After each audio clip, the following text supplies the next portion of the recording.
Hello everyone, and welcome back to our deep dive into Charles Dickens's masterpiece, Great Expectations. This is the third video in our series, and if you've missed the first two, I highly recommend checking them out to get the full context. Today, we're turning our attention to one of literature's most haunting and unforgettable characters, the enigmatic Miss Havisham. We'll be exploring her as a figure of bitterness and revenge. So, who exactly is Miss Havisham? For anyone in Pip's world, she's the local legend. As Dickens puts it, she's an immensely rich and grim lady who lived in a large and dismal house barricaded against robbers, and who led a life of seclusion. This wealthy, mysterious woman, hidden away in the decaying grandeur of Satis house, is a source of endless fascination and gossip. Her aura of secrecy is what initially draws Pip into her strange and stagnant world. To understand Miss Havisham, we have to look at the tragic event that defined her entire existence.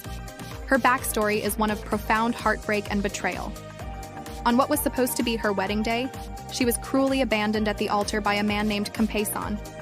This single act of betrayal shattered her world, and instead of moving on, she decided to stop time itself. This emotional trauma is physically manifested all throughout her home. Satis house is a living museum of her heartbreak. The clocks are all stopped at 20 minutes to 9. The exact moment she received the devastating news. She still wears her faded, withered bridal dress, and the wedding cake, now covered in dust and cobwebs, rots on the dining table. The entire house is filled with what Dickens calls pale, decayed objects, a perfect reflection of her own emotional decay and arrested development. She is quite literally a woman frozen in time, perpetually reliving her darkest moment. But Miss Havisham's pain doesn't just fester inwardly. It turns outward into a consuming desire for revenge. She decides that if her heart was broken, she will break the hearts of others, specifically the hearts of all men. To carry out this vicarious vengeance, she adopts a beautiful young girl, Estella. She raises Estella not with love and affection, but as a weapon. Her explicit goal is to shape Estella to be hard and haughty and capricious to the last degree, training her to wreak revenge on all the male sex. Estella is meticulously crafted into a woman who is stunningly beautiful but emotionally hollow, incapable of feeling or returning genuine love. This is where poor Pip comes into the picture. Miss Havisham deliberately orchestrates Pip's visits to Satis house. Miss Havisham deliberately orchestrates Pip's visits to Satis house. She knows that this young, impressionable boy will be captivated by Estella's beauty, and she also knows Estella will treat him with cold disdain.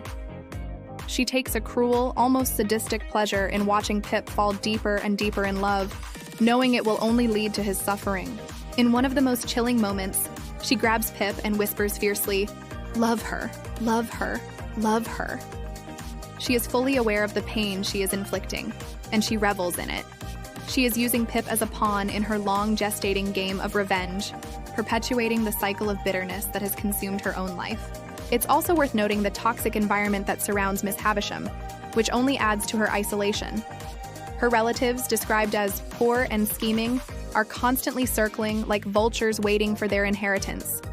They beset Miss Havisham with reports and insinuations to your disadvantage, trying to poison her against others to secure their own financial gain. This exploitative dynamic highlights just how alone she truly is. She is trapped not only by her past, but also by the greed of those who are supposed to be her family. Despite all the pain she causes, it's hard not to see Miss Havisham as an ultimately tragic figure. Yes, her actions are manipulative and destructive, but they are born from a place of unimaginable pain. Her entire life has been sacrificed at the altar of her own trauma, preventing her from ever experiencing joy, growth, or healing. In her quest for revenge, she not only ruins the emotional lives of Pip and Estella, but also ensures her own misery.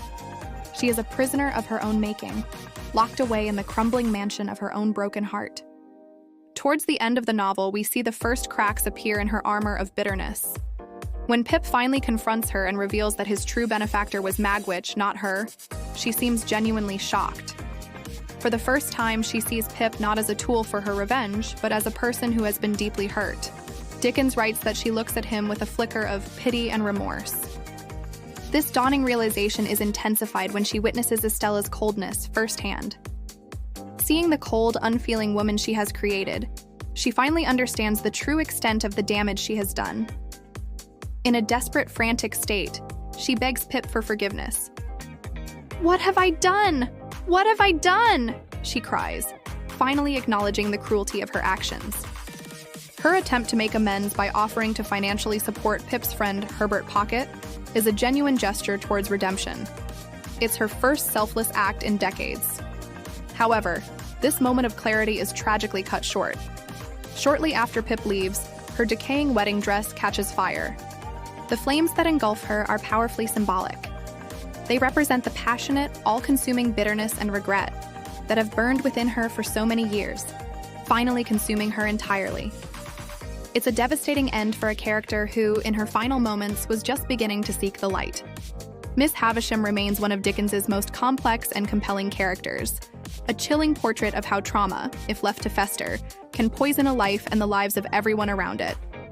Thank you so much for joining me for this character analysis. What are your thoughts on Miss Havisham? Is she a villain, a victim, or something else entirely? Let me know in the comments below. Don't forget to like this video if you found it helpful, and be sure to subscribe and hit that notification bell so you do not miss our next video in the Great Expectations series.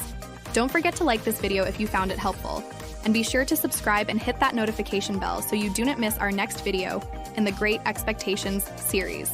See you next time.